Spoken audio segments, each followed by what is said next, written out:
What's up, everybody? It's Phil here with another music breakdown. Today, I am going to be doing a vocal and singing analysis of Bring Me the Horizon as Rock 'em Ring 2025. And I'm going to be analyzing their song Throne, which they did at the end of the set this year.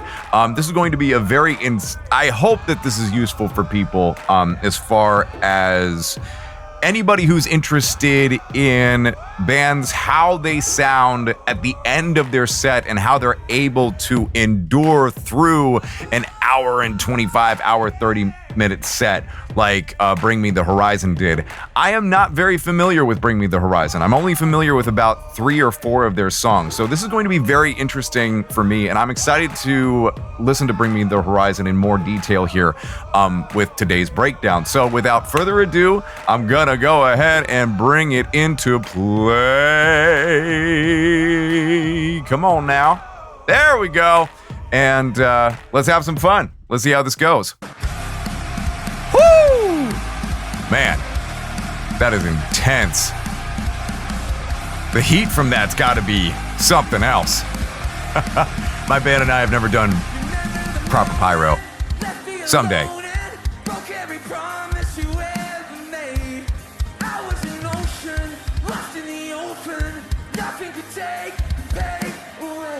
Ah.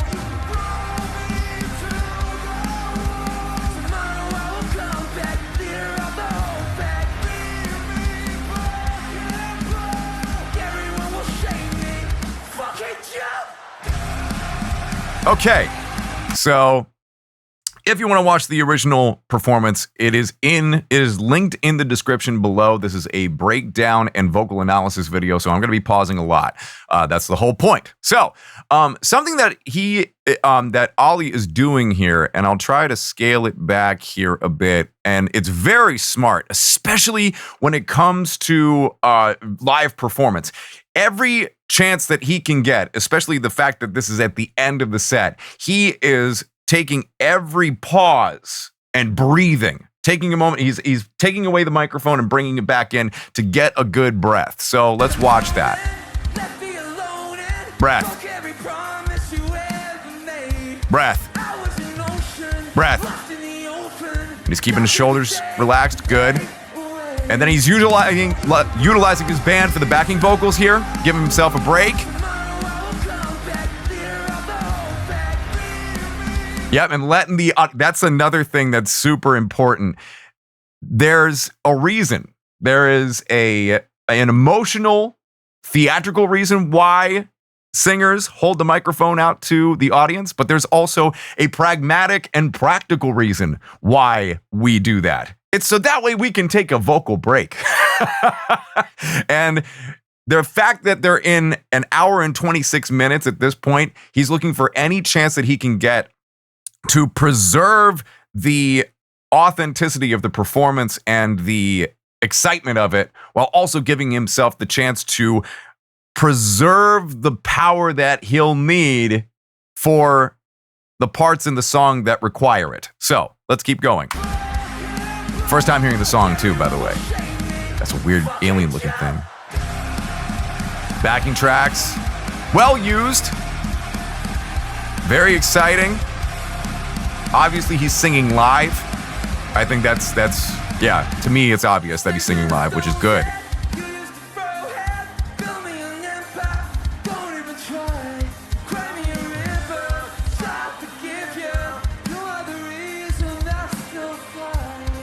Nice. So he's doing some things with his dynamics that are pretty nice here, where in the second verse where he's like, you know, na na na na na na na na na na na na na na na. He's getting nice and quiet, a nice decrescendo there on that last line there. So let's see if I can play that again here. Still taking advantage of those breaths. Nice.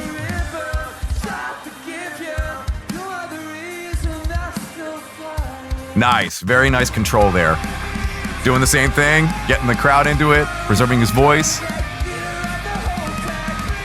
Now, at that part right there, it does sound like he's taking a thinner approach there, a little bit more breathy, and that can be an indicator of two things. One, he's trying to preserve the health of his voice, and by bringing the dynamics down in his voice rather than pushing hard, or he's starting to fatigue, which at this point in the set is completely understandable. Listen again.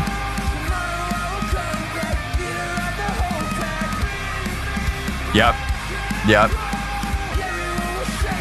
Preserving his energy for that scream right there. Yeah, and he's jumping around too with the rest of his band. Whew.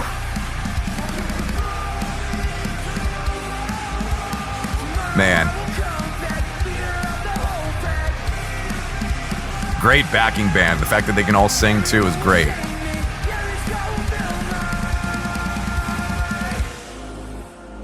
All right, so this is an example of a band that uses backing tracks in a very tasteful way. They're obviously all playing live.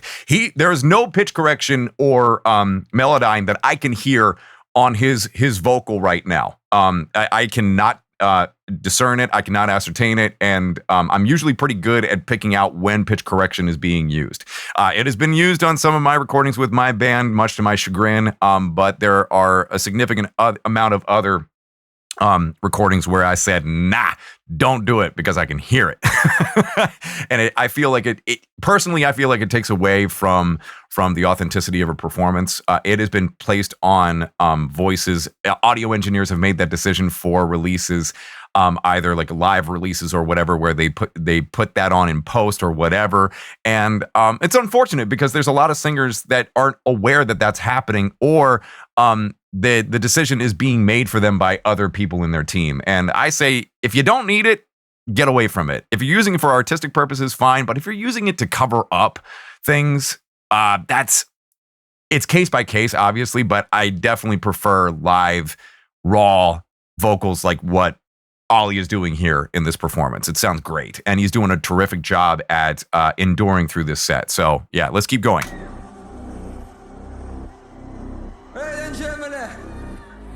I'm gonna ask you for one more favor.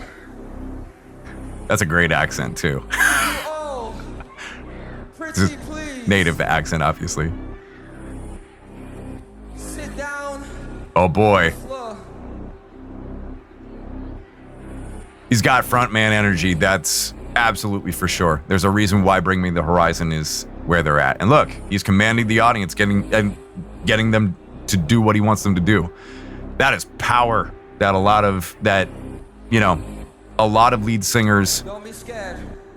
are It's gonna be the most fun you've ever had in your fucking life. Just sit down. could use some help in getting people engaged, and he's obviously doing a great job of that. Look at that. Everybody's down. They're about to jump up. Nice.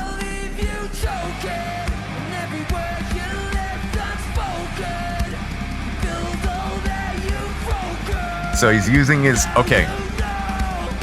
We're going to get through the breakdown.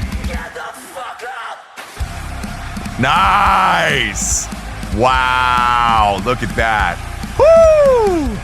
This is a great stage. This is a great stage performance here. That's... All right. All right, so... Something you'll notice on his highs. He's doing this with his face! That can be very helpful in pushing the sound of your voice forward and getting a little bit of grit on top of that when you're going for higher notes. And that's a really good device. You can see it with the crease in his face here. I'm going to try to bring that back. Yeah, it's very brief there, but I'll leave you choking right there. Yeah, there, look, it's crease right there. And right up on the microphone too.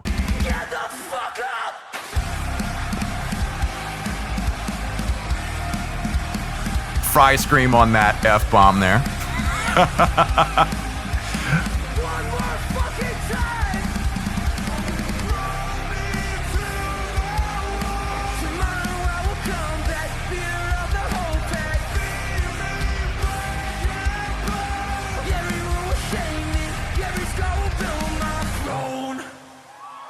Nice.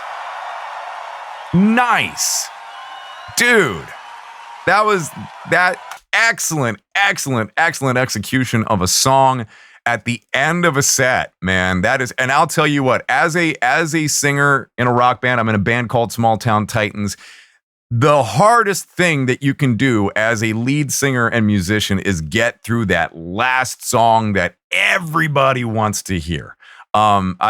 Speaking from experience, we usually do an 8-minute song off of our record Reflection called The Devil's Choir, and it's 8 minutes long, and it is brutal. No matter what song you're doing at the end of this, it's usually the most popular song at the end of the set, and it is the most brutal because it is the last song. It is the last hurrah, the last stretch of the marathon, and the fact that Ollie and his band executed that so well in this for Rock 'em Ring, it's fantastic. He did a great job. Let's go over some key takeaways. Breath control, really great use of the pauses within the performance to get enough air to keep going. Refueling the tank, topping it off with those pauses. Just very, very quick, very light inhales so that way he can keep going. Number one. Number two, utilization of getting the crowd to sing, utilization of his excellent backing band who are taking on some of the lines so that way he can have the endurance to get through the parts that matter, which happened at the bridge. Third thing, the second verse, his use of dynamics, preserving the volume of his voice, not over pushing that second verse so that way he has more energy towards the end when the bridge comes in and he's getting everybody hyped up and jumping up and down. Super great high energy front man energy that he's got. I said energy twice in that sentence. Very redundant, isn't it? But anyway, he has great enthusiasm, and the fact that he's able to preserve his energy throughout, the fact that this is the last song in the set, and that he's using all of the tools necessary in his toolbox to get a great performance out, including taking breaks when necessary. Preserving energy when necessary is a show of mastery. It's not all about 110% volume all the time. It's about the magic of it. It's a magic trick. And that's what Bring Me the Horizon did in this run through here. Listen to me. In this live performance at Rock 'em Ring 2025. I'm sorry to all my German friends because that probably sounded nothing like the real pronunciation of Rock 'em Ring. So, thank you very much, everybody, for checking out another episode of the Music Breakdown. Today was Bring Me the Horizon at Rock 'em Ring 2025, performing their song Throne. I really appreciate everybody tuning into these reactions. I do these vocal analyses for educational and informational purposes, slightly entertainment purposes, slightly entertaining rather. There you go. And I appreciate you tuning in. My band and I, Small Town Titans, are going to be playing Louder Than Life this coming September, on September 20th. So go get tickets for that. If you are interested in vocalization, either clean singing, rock singing, extreme vocalization, get in touch with me. I believe that my website is in the description of this video already. So you can go check that and get in touch, and keep watching these because there's a lot of things in here that I have found helpful throughout my 2 decades of, well, my whole life I've been singing. I've been doing this full time in the music and entertainment industry in various fields of it, subfields rather, since 2012 full time, and it's been a lot of fun, and I just want to help people who want to do the same thing and find meaning, love, and purpose with their own voices, whatever they want to do with it. So if that's what you're looking for, this will continue, and as long as you keep showing up to watch these videos, I will continue to provide as much information, useful information, and value as possible. So with that said, everybody, my name is Phillip Nathaniel Freeman. I really appreciate you tuning in again for another episode of the Music Breakdown, and I will see you again in the next video. Take care.